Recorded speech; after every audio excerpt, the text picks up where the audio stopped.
What's up, guys, and welcome to Movie Emporium's Flashback Reviews, where I take movies from the past, break them down, and tell you what I think about them. If you like what you see, of course, hit the subscribe button, join Movie Emporium, hit that notification bell at the top to find out what's coming next, and comment below on any video that you watch on my channel. So we continue our journey to No Time to Die, which is Daniel Craig's last film as James Bond, and we're heading to 1979. This is 2 years after the very successful Spy Who Loved Me came out. Very popular, had great some action sequences in it. And we're going to be, unfortunately, talking about Moonraker, which is not as successful. This brings back Lewis Gilbert for the last time as director.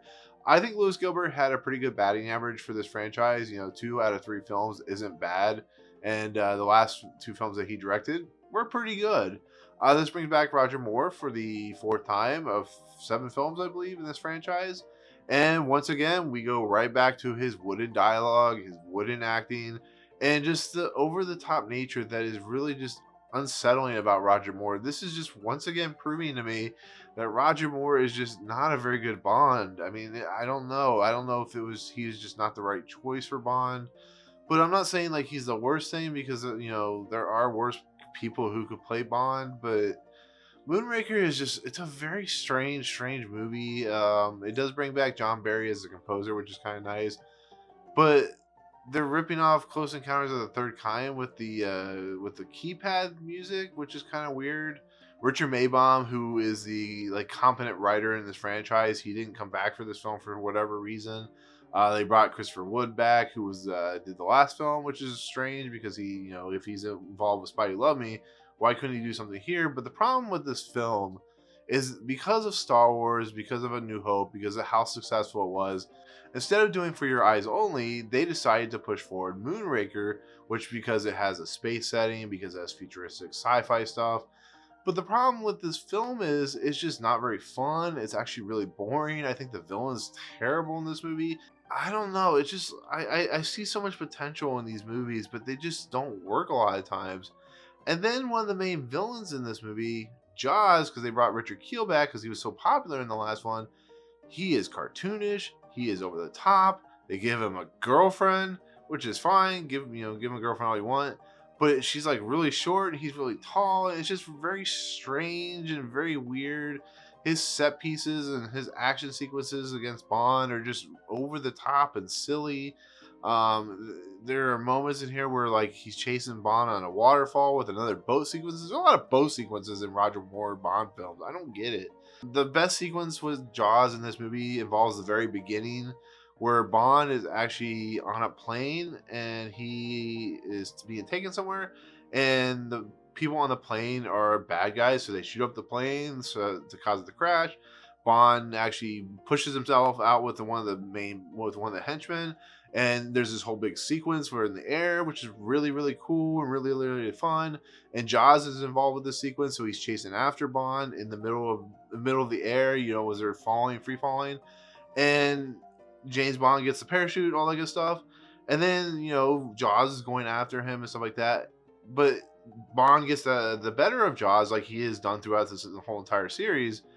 And then somehow, I swear to God, Jaws is like the most, he's the most Supermanish person I've ever seen in my entire life, because he has fallen from thousands of feet because his parachute clip is broken, and he falls onto a big top tent circus, literally falls on it, collapses the thing, and lives through the thing.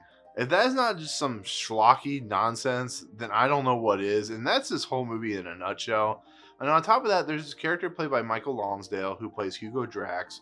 And Drax is your typical industrial billionaire who is a supervillain who is trying to basically rid the world of people so that he can create like a utopia and a world of very beautiful people with very beautiful children.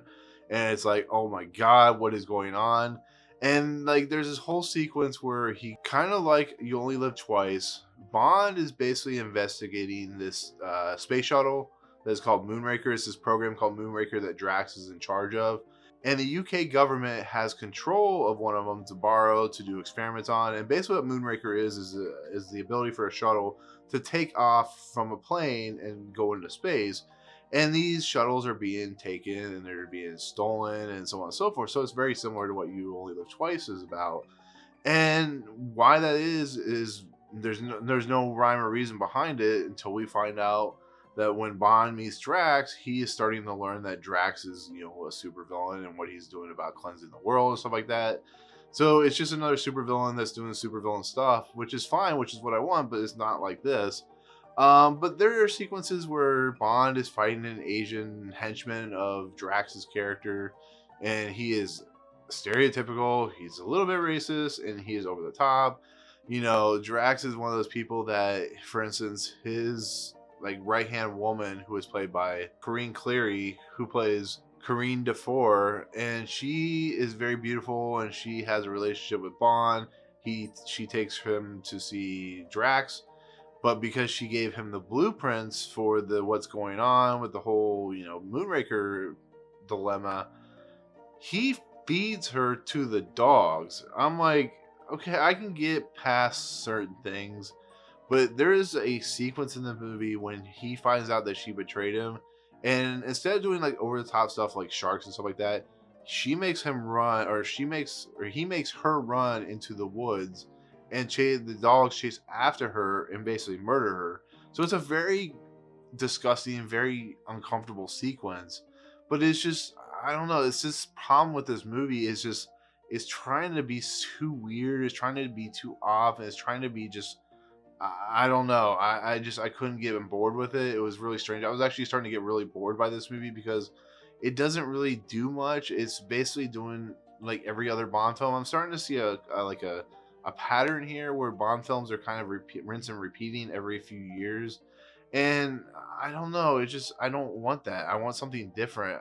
Maybe I'm wrong about Live and Let Die, and maybe that movie's more brilliant than I realized. But I don't know. Moonraker is just really strange. And while Bond's looking around the facility of Drax's facility, kind of getting an idea of what's going on, he meets a character played by Lois Chiles, who plays Holly Goodhead. We are getting into that sexual innuendo territory, which this is like the worst name of that. There's some clever names like Xena Onatop and stuff like that, but Holly Goodhead is just straight up sexual innuendo speak. It's just ridiculous. And every time they said it, I was laughing my ass off because it's so ridiculous of a name. But Miss Goodhead is but Holly is an astronaut. She works for Drax. She is an American. And as things do, she eventually develops a relationship with Bond, and they develop a way to take down Drax. And it basically leads into a sequence where, Bond fights the Asian guy, and he learns of what Drax is doing. And he learns that Drax is going to Rio de Janeiro, where he meets up with Holly. And there's like this crazy sequence with like cable cars with Jaws, which is kind of fun and kind of clever. But then it leads to Jaws. Basically, Jaws stops the cable car in mid run, but with his hands, which is what Jaws is known for, and then he rips the cable with his teeth. And then somehow he gives up a cable car, and he jumps over, and there's just like a really cool fight sequence and stuff like that. But at some point, the cable car snaps, and they go flying down, and Bond and Holly escape, but Jaws goes straight into the wall. And as he did in Spy Who Loved Me, he just kind of walks away and dusts himself off. And that's when he meets Dolly, his future wife and girlfriend or whatever. And the stuff is fine. The stuff is okay. It's not Spy Who Loved Me level. But when we get to the third act of this movie, when this movie kicks into overdrive, when it really gets into the sci-fi stuff, this is when the movie just lost me. This is when the movie just got bad. It was already bad enough as it was, but basically they go to the facility, or they were captured, or whatever it is. I started losing interest in this movie, and all the Moonraker shuttles are being taken off from different locations and stuff like that. And because Jaws was unable to kill Holly and Bond, they end up in the facility, and they basically are captured by Drax, and Bond and Holly are put under one of the space shuttle rockets, and they somehow escape, as the rocket's getting ready to take off. I have a huge problem with this sequence because, one, Bond has this watch that is a kind of a timing bomb. He can attach it and it sets off a bomb. They wait till like 4 seconds for the space shuttle to fly off before they truly escape. He actually sets off the bomb. It's like 10 seconds before. And he's just sitting there for like 3 or 4 seconds. And I'm like, you're about ready to die. You're about ready to be charred and killed in an incinerator, and you're sitting there, and somehow they're able to escape because apparently flames are too slow to Bond and Holly. They are very slow and they sputter out real quickly, but they get into the facility and they take one of the rockets up into space. You've seen the movie, so this is not a joke. And all I could think about was Austin Powers. I think the Spy Who Shagged Me or something like that. When Austin Powers goes to space, it's the exact same sequence. It's basically what Austin Powers is making fun of because Moonraker is ridiculous at this point. Basically, Drax is in this space. He has all these probes that he's going to send out to wipe out the Earth and cleanse it. And he's gotten the most beautiful people in the world, the most gorgeous people in the world. And they are going to have sex with each other and they are going to populate the Earth again after everything's been eradicated. It's like living in paradise, I guess. All the ugly people you don't really care about. It's just like, no, no, no. And then on top of that, Jaws is sitting there as he's explaining this. He's like, okay, I guess I'm not one of the beautiful ones. I mean, I don't know, but so Bond does his thing where he basically, takes down Drax, and the way he does it is he shoots him and he ejects him into space, which is fine. It's a good way to end a Bond character or a Bond villain. I don't have any huge problems with it outside of it being in space. It's just okay. It's in space. I don't get it. This doesn't make any sense. It's trying to be like 2001 meets Star Wars. I don't get it. I'm like, oh my god. And then the goofiest part about this whole thing, it's already goofy enough, is you have the American astronauts. They're using one of the Moonrakers to go up to space. And there's an all-out battle in space, which is something out of a 60s sci-fi fantastical fantasy island garbage dump, where they're just fighting each other and they're shooting they're on the little machines that are flying through space and they're shooting at each other, and it becomes like really outrageous and really ridiculous. And this whole third act is like that. It's like, what is even happening? Why is Drax doing this? Why is this doesn't make any sense? But I'm trying to deal with it because it's a Bond film, and Bond films a lot of times don't make sense. They're just really outlandish. But this is getting into the territory like Die Another Day, like The Man with the Golden Gun, where you're just like, where the incompetence of the writing team, the incompetence of the directorial team, the incompetence of why they thought this was a good idea just kind of boggles me. I mean, it's so bad. It's really bad. I just don't get it. You already have a bad enough, center story, but then you add this nonsense in there, and it's just like, why?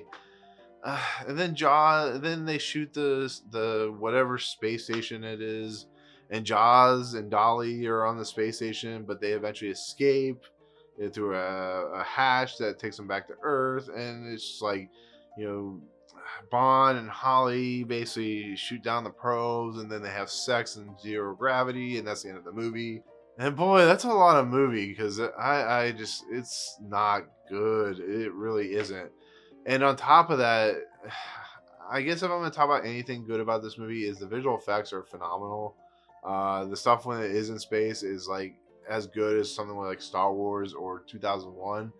It's just the movie is just so bad and so hammy and so cheesy and so convoluted that it just doesn't make any sense. It doesn't feel right. The special effects are just wasted on good opportunities that are just bonkers and stupid.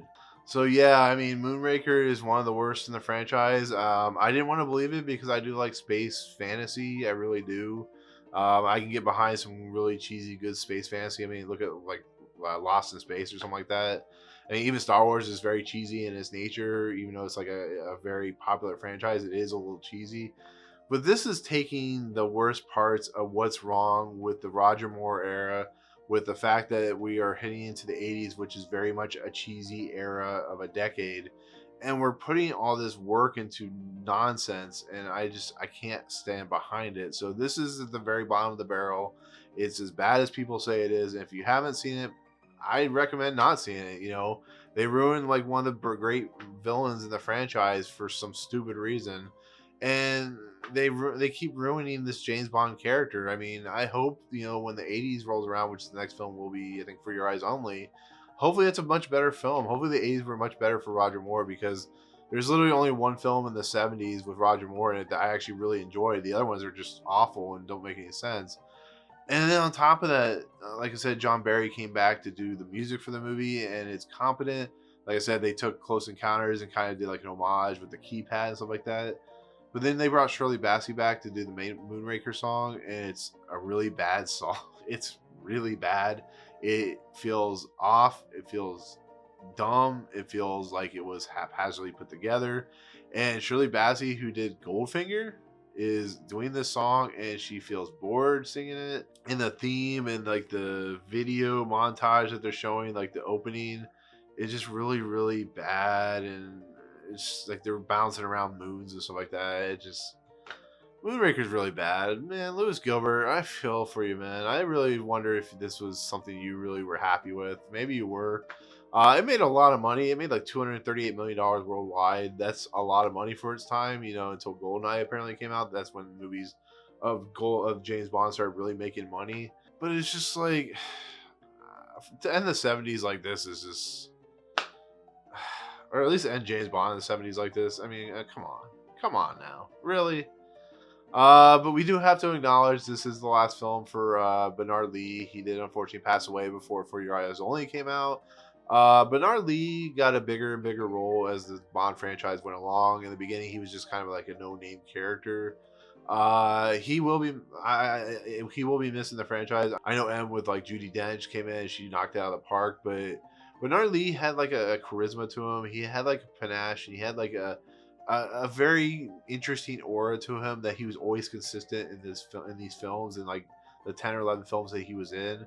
So when he passes away, it's very sad to see, but unfortunately we all die, but that's beyond the point.